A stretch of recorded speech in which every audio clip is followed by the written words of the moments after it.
नमस्कार, आप देख रहे हैं सिटी तहलका फटाफट। मैं हूं जितेंद्र अहलावत। आइए नजर डाल लेते हैं आज की हेडलाइंस पर। एक साथ 8 मरीज कोरोना को मात देकर लौटे घर। एक महिला की तीसरी रिपोर्ट आई पॉजिटिव। 16 मरीजों का खानपुर मेडिकल कॉलेज में चल रहा इलाज। धूप सिंह नगर में दादी पोती एएसआई का भतीजा ठीक होकर लौटे घर। 3 पत्रकारों समेत 5 लोग कोरोना को मात देकर लौटे घर। राजीव कॉलोनी, हरिबाग कॉलोनी, कलंदर चौक व बधावाराम कॉलोनी की एक एक केस ठीक होकर पहुंचे घर। एक साथ 8 केस की तीसरी रिपोर्ट नेगेटिव आने के बाद स्वास्थ्य विभाग ने ली राहत की सांस। लॉकडाउन के चलते बेवजह बाहर घूम रहे 331 वाहनों के किए चालान, 4 को किया इंपाउंड। पुलिस प्रशासन की आम जन से अपील, लॉकडाउन के तहत जारी आदेशों का करे पालन। थाना किला पुलिस ने एक तस्कर को देसी शराब सहित दबोचा, मामला दर्ज किया गिरफ्तार। गांव राखसेड़ा के पास पुलिस ने एक आरोपी को अवैध कच्ची शराब सहित दबोचा, मामला दर्ज किया गिरफ्तार। बीडीपीओ ने जांच में पद्मश्री अवार्ड प्राप्त करने वाले सचिव नरेंद्र सिंह को 1.51 करोड़ रुपए के विकास कार्यों में धांधली में बताया था दोषी। सचिव आया मीडिया के सामने। पहले दिन सड़कों पर चले 980 के करीब e rickshaw auto. E rickshaw व ऑटो में केवल 2 सवारियों को लेकर ही चलने की अनुमति। किराया हुआ 10 से 20। मतलोडा के गांव उरलाना कला में आंगनबाड़ी में लगातार बढ़ रही हैं चोरी की वारदातें। आंगनबाड़ी वर्कर्स ने पुलिस प्रशासन से लगाई गुहार, चोरों को जल्द से जल्द पकड़ा जाए। पसीना कला गांव के युवकों ने पुलिस कर्मियों को किया सम्मानित, फूल मालाओं से किया सम्मान। कोरोना की इस जंग में अपना फर्ज निभा रहे डॉक्टर परिवार से रह रहे हैं 2 महीने से दूर। तहलका फटाफट में अब खबरें देख लेते हैं सिलसिलेवार तरीके से। इसकी रिपोर्ट नेगेटिव आ चुकी है, उन्हें भी जल्द डिस्चार्ज किया जाएगा। ब्यूरो रिपोर्ट, सिटी तहलका। नमस्कार, आप देख रहे हैं सिटी तहलका और आज हम पहुंचे हैं गांव डिडवाड़ी। एक बहुत ही बड़ा मुद्दा कोरोना से हट करके जैसे ही निकला तो वो सुर्खियां बनने लगा। हम बात कर रहे हैं ब्लॉक बीडीपीओ इसराना की, जहां पर आरोप लगे सचिव पर। तो वो सचिव हमारे साथ हैं जो कि पद्मश्री भूषण जो है राष्ट्रपति से अवार्डित हैं, और उनके साथ हम बातचीत करेंगे किस तरह से आरोप लगे विकास कार्यों को लेकर के।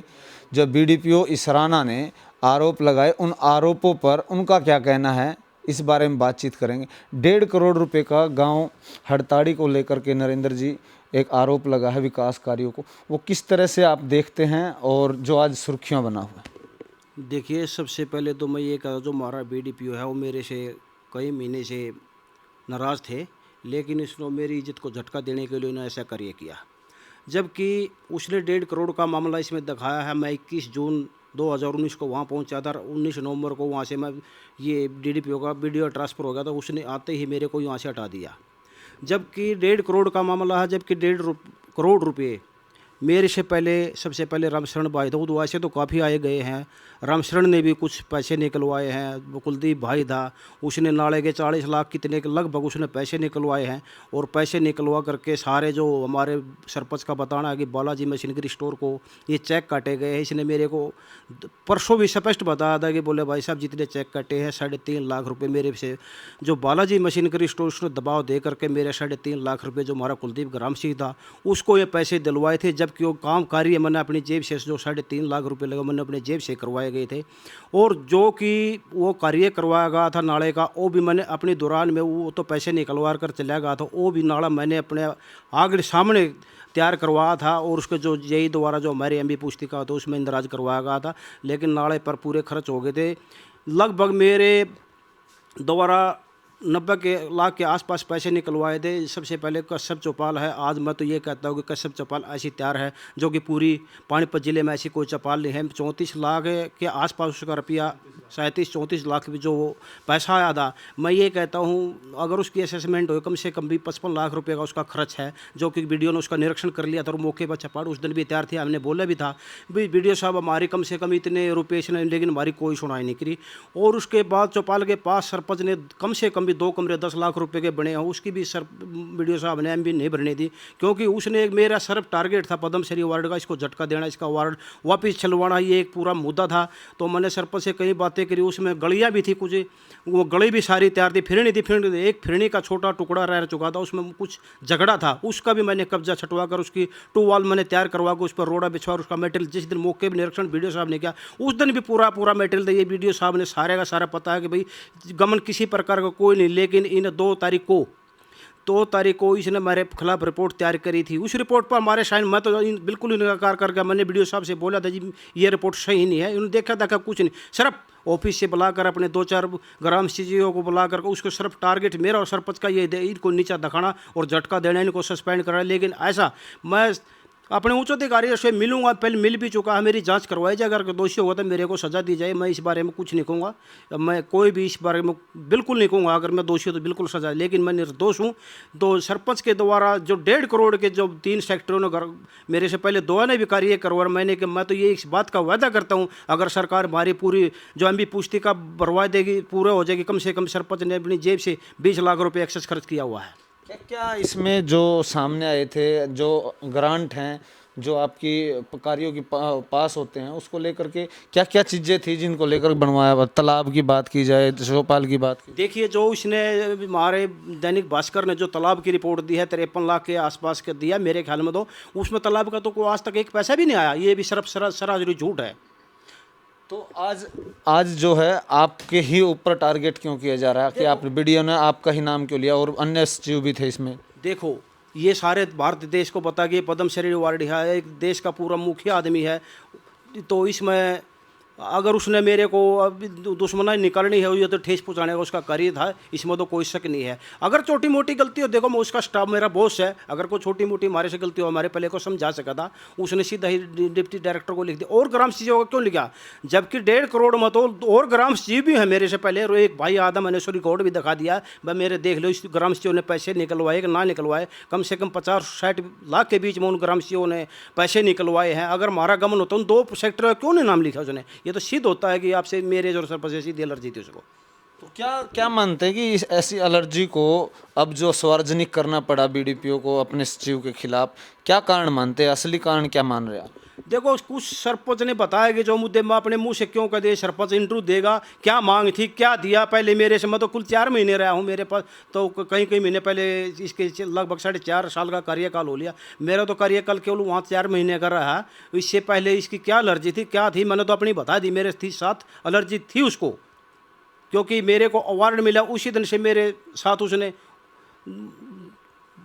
दूसरा तरफ देखने का उसने मेरे साथ व्यवहार किया। आज जो ग्रांट की बात की जाए, जो पैसों की बात की, 1.5 करोड़ के करीब जो पैसे हैं और उनको लागत जो है गांव के अंदर कराना गया, किन किन चीज़ों में एस्टिमेट आया था? आपने तालाब की बात कही, अन्य बातों पर भी कहा कि तालाब का कोई पैसा नहीं आया, लेकिन वो 1.5 करोड़ किस चीज़ का एस्टिमेट बन करके आया था जिन पर काम किया? जो 1.5 करोड़ का एस्टिमेट बना पाया था, जो चपाल का था, गली का था, फिरनी का था, नाले का था, वो 5-6 काम है। उसमें किसी को कोई पैसा किसी का मतलब लगभग 1.5 करोड़ के आसपास पैसा आया है।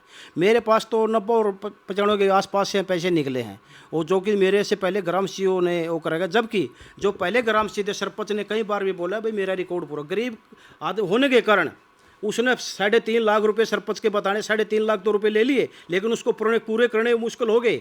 उसने रिकॉर्ड पूरा नहीं कराया। मैंने जाकर अपने कार्यकाल में उसका रिकॉर्ड पूरा, उसका स्टॉक रजिस्टर लिखा, एमबी मैंने भरा, उसके मैं स्टॉल बनाया, सारा काम मैंने किया जा करके। लेकिन बीडीओ साहब ने भी ये पता है, अब जो हमारे ये पुराने जो ग्राम सचिव ने इस पर उन पर कोई कार्रवाई नहीं की। सिर्फ अकेले को ये मेरे को उसका रिकॉर्ड पूरा किया, कार्य पूरे करवाए, मेरे को उसने वो साबित कर दिया, लेकिन उस पर कोई ध्यान नहीं दिया। मैंने उसको बोला भी, मगर साहब जी ये भी रहा है, मेरे टाइम के पैसे नहीं हैं, इनका काम मैंने किया है। उसने मेरे को बोला उनका काम तने क्या, मेरे भी किसान है, लेकिन आपने तो कुछ नहीं कहा, मेरे प्रति आप इतना गुस्सा कर रहे हो ये, लेकिन कोई सुनाई नहीं हुई इस बात पर। नरेंद्र जी, एक बात तो साफ निकल के आ रही है कि ये तो जरूर मानते हैं कि धांधली तो हुई है, वो अन्य सचिव ने की हो, जैसे कि आपने बताया कि इस तरह। देखो सरपंच के पास जितनी ग्रांट आई, मैं ये नहीं कह सकता धांधली, जितनी ग्रांट आई मैं इस बात की गारंटी देता हूँ, पूरा आश्वासन देता हूँ, को 100% में 200% देता हूँ। सरपंच के पैसे जितने भी ग्रांट आए सरपंच ने विकास पूरे किए हैं।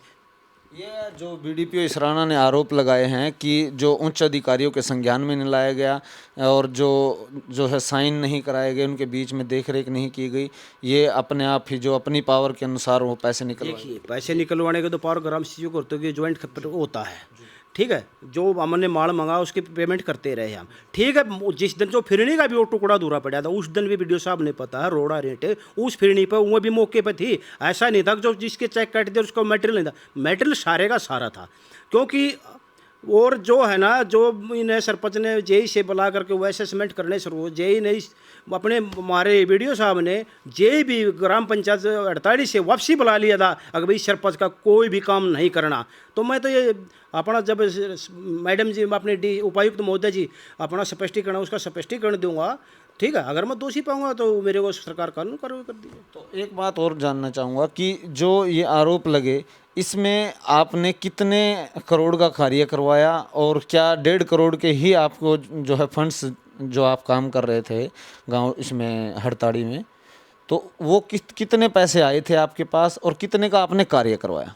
देखो, ये सच्चाई है, जो इसके कार्यकाल में 1.5 करोड़ की ग्रांट आई, लेकिन मेरे अकेले के कार्यकाल में 1.5 करोड़ नहीं, मेरे से पहले काफ़ी पैसे निकल चुके थे विकास कार्यों के लिए। मैंने 80 और बताया था आपको पहले 85, 90, 95 जो भी है उसके पैसे निकलवाए, और मैंने अपने कार्यकाल का जो का हमारा पूरा कार्य है, जिस दिन टेक्निकल विभाग से या जांच से हमारा MB पुस्तिका भरी जाएगी, उसमें ये कहता हूँ आश्वासन देगा और दावे के साथ कह सकता सरपंच की तरफ कम से कम भी 20-30 लाख रुपए लेने निकलेंगे, यानी पंचायत को देना नहीं निकलेगा, किसी प्रकार का कोई धांधली नहीं है। तो एक बात और, यदि अब जैसे कि उच्च अधिकारियों के सामने मामला गया है, तो जांच के बाद यदि आप निर्दोष पाते हैं तो इसको लेकर के आपके क्या कदम रहेंगे? देखो, वो हमारा बॉस भी है, अगर जो हम निर्दोष पाए गए थे उसको बैठकर अपना वो करेंगे, जो भी है उसने जो हमारे प्रति उन्हें जो लिख दिया तो ठीक है। अगर हम दोषी पाएंगे तो सज़ा हम दोनों को सरकार हमारे जरूर दे, और वो निर्दोष पाए तो चलो हमारा बॉस है, हम तो फिर उसके बॉस के बारे में क्या कह सकते हैं। तो ये थे नरेंद्र जी। अभी जो पूरा मामला है इस प्रकरण में उच्च अधिकारियों तक है, इसमें जो है जांच के दौरान कौन दोषी पाया जाता है, कौन इसमें गलत निकलता है, कौन सही निकलता है, इन तमाम बातों पर उसके बाद इन तमाम पहलुओं पर बातचीत हो पाएगी। फिलहाल इस एक बात ज़रूर कह सकते हैं कि आज कोरोना की बजाय अब यह मामला काफ़ी सुर्खियों में है। सहयोगी धर्मवीर सहरावत के साथ जितेंद्र अहलावत, सिटी तहलका पानीपत। नमस्कार, आप देख रहे हैं सिटी तहलका, और आपको बता दें कि जो अब ज़िंदगी जो है पटरी पर आ गई है, लोगों का जो आवागमन है वो यहाँ पर बढ़ गया है। ऐसे में पुलिस कर्मियों का जो दायित्व है और भी ज़्यादा बढ़ जाता है, और इसको लेकर के क्या गाइडलाइंस आई गई है उसके बारे में हम बातचीत करेंगे। फ़िलहाल जो ट्रैफिक के नियमों के अनुसार क्या बातचीत है उसके बारे में हम बातचीत करेंगे। तो जिस प्रकार से हमारे साथ जो है विकास जी हमारे साथ हैं, तो ट्रैफिक को लेकर के किस तरह की जो यहाँ पर जो गाइडलाइंस आई हैं, अब कोरोना के चलते पटरी पर जो ज़िंदगी लौट आई है, इसके बारे में जानने का प्रयास करें। क्या गाइडलाइन आई है, अब जो है आवागमन बढ़ गया है? जो पहले सरकार की तरफ से हिदायतें थे उसमें हमने जो ऑटो रिक्शा थी वो और सरकार की तरफ से आदेश पारित हुए वो चले, लेकिन उसमें एक हिदायत है कि भाई ऑटो में केवल 2 ही सवारी अलाउड है। अगर 2 सवारी से ज़्यादा ऑटो में अगर सवारी बैठेंगे तो उसका कानूनन चालान किया जाएगा। दुकानें हैं जैसे एक लेफ़्ट साइड राइट साइड एक दिन खुल रही हैं, तो ऐसे में जो शिकायतें आती हैं उसको लेकर के क्या कि ताकि भीड़ ना बढ़े? जो दुकानें लेफ़्ट साइड और राइट साइड वाली खुल रही है, अगर उसमें कोई शिकायत आती है तो संबंधित थाने में उसका कंट्रोल द्वारा सूचना दी जाती है और संबंधित थाने का SHO या कोई भी PCR जाती है और वो उस पर एक्शन लेती है। ट्रैफिक नियमों की बात करें तो जैसे कि आज जो भीड़ है, आज प्रॉपर तरीके से लोग सड़कों पर आ गए हैं, तो गाड़ी के अंदर कितने व्यक्ति बैठने चाहिए, और मोटरसाइकिल की बात की जाए तो उसके लिए क्या? इसमें क्या है कि गाड़ी के अंदर हम एक आगे चालक और एक पीछे 2 बंदे गाड़ी में, जैसे कि ऑटो में अलाउड है वैसे ही पहले से ही गाड़ी में अलाउड है, और मोटरसाइकिल पर एक बंदा अलाउड है। अगर एक के अलावा पीछे बैठा है तो कोई इमरजेंसी है या कोई लेडीज़ है या बुजुर्ग है वो अलग बात है, नहीं तो मोटरसाइकिल पर एक व्यक्ति विद हेलमेट के अलाउड है और गाड़ी में 2 व्यक्ति, एक आगे और एक पीछे। जैसा कि ऑटो में भी यही लागू है, एक ऑटो में 2 सवारी अलाउड है, 2 से ज़्यादा अगर सवारी होंगी तो चालान होगा। अब तक जैसे कि लॉकडाउन का उल्लंघन जो करते हैं, बेवजह घर से बाहर निकलते हैं, उन लोगों पर किस तरह की कार्रवाई की जाए? ट्रैफिक पुलिस द्वारा जो बेवजह लोग घर से बाहर निकल रहे हैं उनके हमने ज़्यादा से ज़्यादा चालान किए हैं, जिसमें अब तक ट्रैफिक पुलिस द्वारा करीब 8000 के करीब ट्रैफिक पुलिस ने लॉकडाउन के दौरान चालान किए हैं।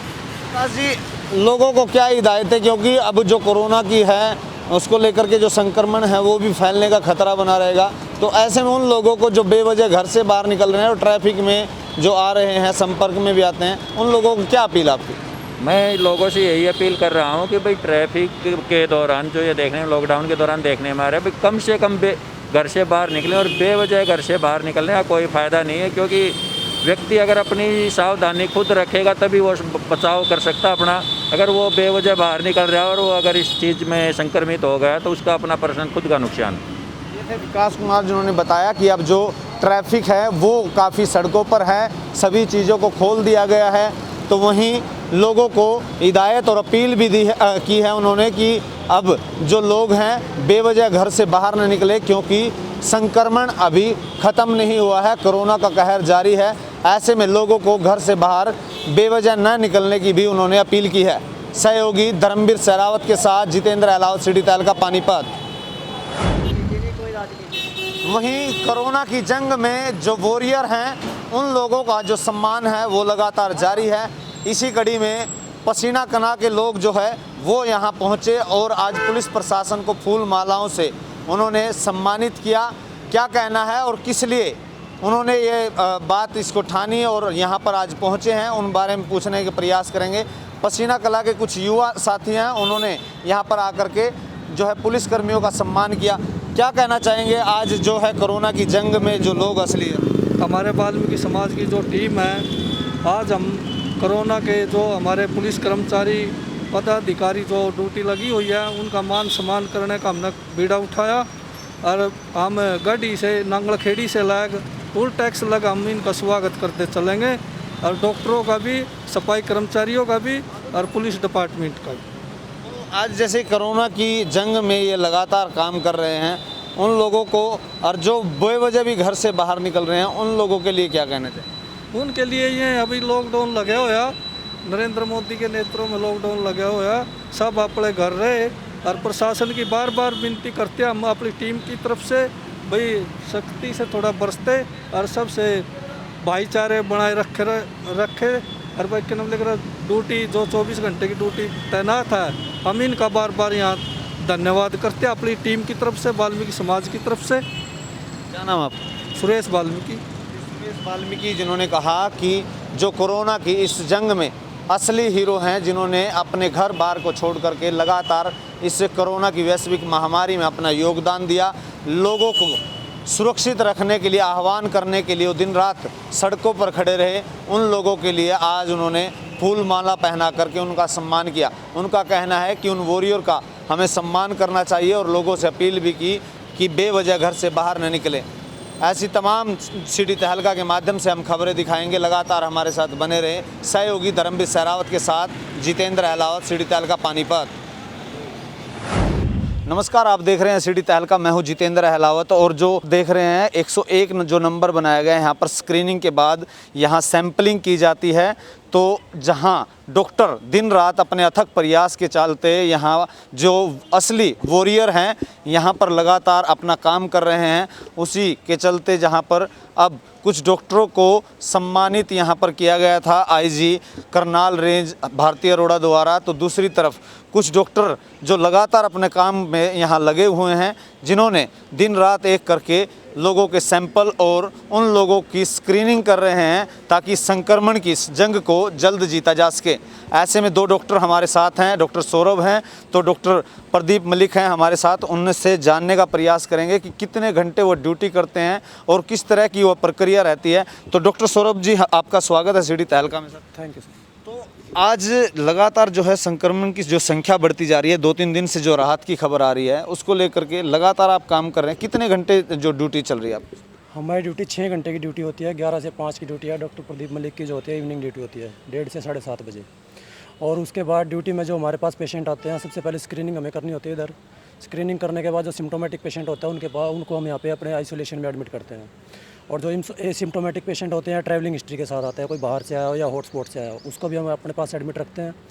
और जो पेशेंट अगर एसिम्टोमेटिक है या फिर अपने घर पे क्वारंटाइन रह सकता है तो उसको सेल्फ आइसोलेशन फॉर्म भरवा के उनके घर पे सेल्फ आइसोलेट कर देते हैं। सौरभ जी, लगातार जैसे कि अब जो संक्रमण का खतरा है उस वैश्विक जंग में आप लगातार अपना काम कर रहे हैं, ऐसे में घर जाने के लिए इस तरह की कोई आप जा रहे हैं, बीच में नहीं जा रहे हैं? इसमें घर हम डेली जा रहे हैं, लेकिन जो है अपना खुद को आइसोलेट कर रखा है। अलग फ्लोर पे रहता हूँ मैं।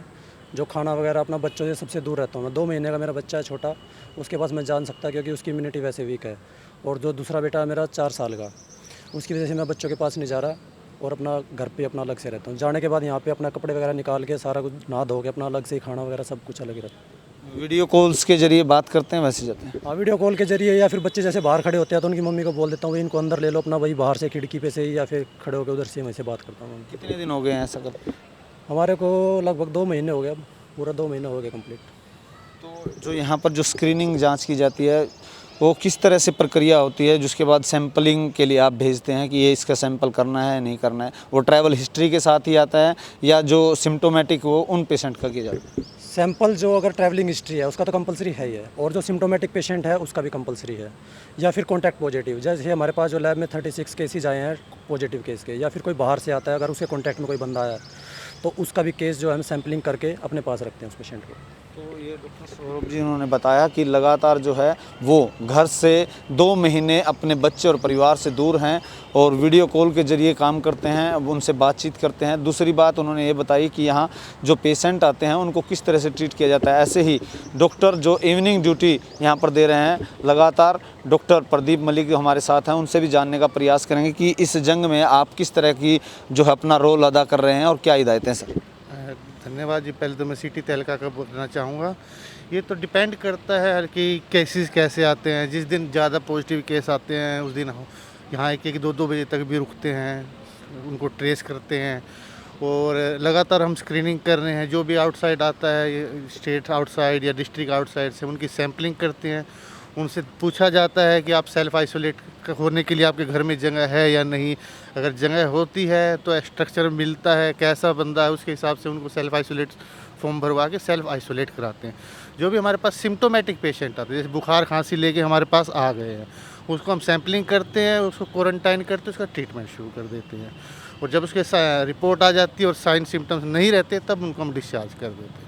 सब परिवार में कौन कौन है आपके और किस तरह से आप 2 महीने से कैसे उनसे मिल रहे हैं? क्या परिवार में हम 4 लोग हैं। 5 मेरा एक 6 साल का बेटा है, मेरी वाइफ यहीं डॉक्टर है सिविल अस्पताल में ही, और मम्मी पापा हैं घर पे। तो मैंने तो अपने आप को सेल्फ आइसोलेट किया हुआ है 2 महीने से। 21 मार्च से हमारी ड्यूटी चली हुई है लगातार, और अलग खाना खाते हैं, अलग कपड़े रखते हैं, खुद कपड़े धोते हैं, और बच्चों से जीने से ऊपर से दरवाजे खोल के ही बात करते हैं, उनसे मिलते नहीं है या वीडियो कॉल पे बात करते हैं। तो यहाँ पर जो ट्रैवल हिस्ट्री की बात की जाए तो यहाँ लोगों का जो अब जो संक्रमण का खतरा है, एसिम्टोमेटिक जो बिना सिम्टम्स के यहाँ पर जो पेशेंट आ रहे हैं, उसको किस तरह से आप जांच स्क्रीनिंग करके उनके सैंपल लेते हैं? उनकी स्क्रीनिंग हमने एक जो गाइडलाइन है उसके तहत सिर्फ एक ही गाइडलाइन है कि जो कॉन्टैक्ट पॉजिटिव है वो एसिम्टोमेटिक है, चाहे क्लोज कॉन्टैक्ट आए चाहे इनडायरेक्ट कॉन्टैक्ट, किसी भी उनके हम लोग सैम्पलिंग करते हैं और उनकी टेस्टिंग करवाते हैं। तो आजकल एक चीज़ और सामने आ रही है कि अब गांव के अंदर, मैं जटीपुर वहाँ पर देख रहा था, जटीपुर के अंदर वहीं पर ही सैंपल लिए जा रहे थे, 35 सैंपल वहाँ पर लिए गए थे। वो किस तरह से अब सिविल हॉस्पिटल के बाद अब गांव में भी वो जहाँ पे हमें लगता है जो जहाँ पे कोई पॉजिटिव केस आता है और इतनी यहाँ पे भीड़ इकट्ठी हो जाती है, सोशल डिस्टेंसिंग नहीं कर पाते हैं लोग, तो इसके लिए मोबाइल टीम बनाई हुई है सैम्पलिंग के लिए। जहाँ भी कोई पॉजिटिव केस मिलता है, जहाँ पॉपुलेशन ज़्यादा है, मोबाइल टीम जाती है और वहीं जाके सैम्पलिंग करती है और उस कॉलोनी को पुलिस द्वारा सील किया जाता है। तो अब जो आप कितने घंटे ड्यूटी आपकी बनती है और अब उससे एक्स्ट्रा भी आप ड्यूटी कर रहे हैं, किस तरह से देख रहे हैं? ये तो डिपेंड करता है वर्कलोड कितना है ना। जब वर्कलोड ज़्यादा होता है तो हम अपनी ड्यूटी जैसे 7:30 बजे ख़त्म हो जाती है, रात को 12 भी बज जाते हैं, 1 भी बज जाते हैं, तो जब काम ख़त्म हो जाता है तभी घर जाते हैं। तो ऐसा नहीं लगता कि इतनी पॉपुलेशन के अंदर अब तक जो है 2 से 3 हज़ार के बीच में सैंपल हुए हैं, कुछ कम हुए हैं? क्योंकि सैम्पलिंग के जो हरियाणा में लगभग 4000 के प्रतिदिन सैम्पलिंग की कैपेसिटी है जो रिजल्ट आ सकते हैं, तो उसके लिए प्रस्ताव भेजा है कि पानीपत में भी एक लैब खोली जाए, तभी सैम्पलिंग का दायरा बढ़ा सकते हैं। आज जैसे कि सड़कों पर ज़िंदगी लौट आई है, लगातार सुचारू रूप से अब वाहन चल रहे हैं सड़कों पे, उन लोगों को क्या कहना चाहेंगे? क्योंकि अभी तक जो है कोरोना ख़त्म नहीं हुआ है, कुछ लोग बेवजह भी बाहर आते हैं, तो आज अपनी ड्यूटी का निर्वहन करते हैं, उन लोगों को क्या संदेश है? बस उन लोगों को यही कहना चाहूँगा कि ज़रूरी काम हो तभी घर से निकले। ये मत सोचिए कि अब लॉकडाउन तो आहिस्ता आहिस्ता सरकार को खोलना पड़ेगा, लेकिन ज़रूरी काम हो तभी निकले और सोशल डिस्टेंसिंग का और मास्क का हमेशा ध्यान रखें और ग्लव्स डाल के रखें और अपने आप को सैनिटाइज करके। बहुत बहुत धन्यवाद।